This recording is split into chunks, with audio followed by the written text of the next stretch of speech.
প্ৰথম হৈছে আমাৰ সকলোৰো আটা হৰিকৃষ্ণ মহন্ত আটাৰ যিটো শ্ৰাদ্ধ বা সামাজিক যিটো কৰ্ম সেইটো সুকলমে হৈ যাব লাগে আৰু ইয়াৰ কাৰণে আমি এই সকলো ব্যৱস্থাখিনি কেনেকুৱা হৈছে ইয়াৰ খবৰ ল'বলৈ আজি আহিছোঁ আৰু আমাৰ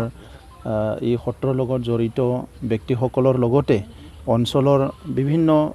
শ্ৰেণীৰ ৰাজনৈতিক অৰাজনৈতিক সামাজিক সকলো সংগঠনবিলাকে একেলগে কাম কৰি আছে আৰু আটাই যিখিনি সমাজক যিখিনি দি গ'ল সংস্কাৰৰ ক্ষেত্ৰতে হওক বা শান্তি স্থাপন কৰাতে হওক বা সমন্বয় কৰাতে হওক এইখিনি অকল ডিমাকুছী নহয় গোটেই বিটিআৰ অঞ্চলৰ কাৰণে আৰু নামনি অসমৰ কিছুমান অঞ্চলৰ কাৰণে সদায় এটা উদগনি যোগাব যিসকলে সামাজিক চিন্তা কৰা ব্যক্তিসকলক আৰু সেইকাৰণে আজি আমি সকলো আমাৰ নিজৰ দায়িত্ব লৈ পেলাই আহিছোঁ যে আমাৰ আটাৰ যিটো শ্ৰাদ্ধ সেইটো সুকলমে হ'ব লাগে আৰু ইয়াৰ লগতে পৰৱৰ্তী সময়ত আমাৰ আটাৰ যিটো কৰি যোৱা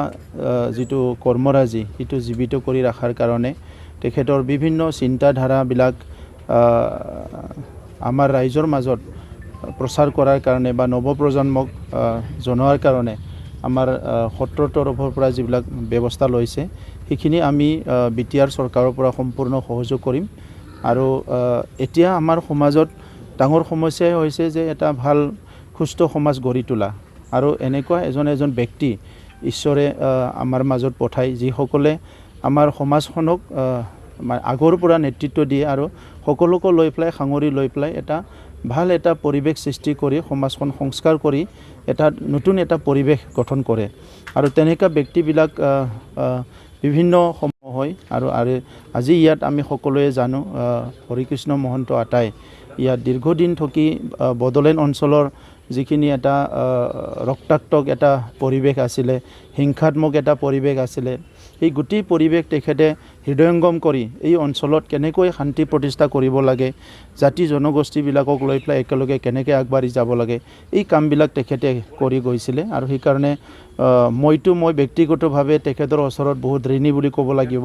মোক ব্যক্তিগতভাৱে তেখেতে খুব মৰম দিছিলে সকলো দিশৰ পৰা মোক মানে তেখেতে আশীৰ্বাদ কৰিছিলে তো সেইকাৰণে আজি তেখেতৰ যিটো নীতি আদৰ্শ সেইটো সদায় আমি জীৱিত কৰি ৰাখিব লাগিব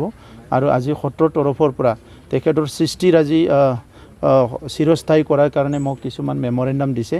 এই কথাবিলাক লৈ পেলাই আমি শ্ৰাদ্ধ যোৱাৰ পিছত আমাৰ সত্ৰৰ যিখিনি আমাৰ সংগঠক আছে তেখেতসকলৰ লগত বহি পেলাই মই এইখিনি আমি ডিচিশ্যন ল'ম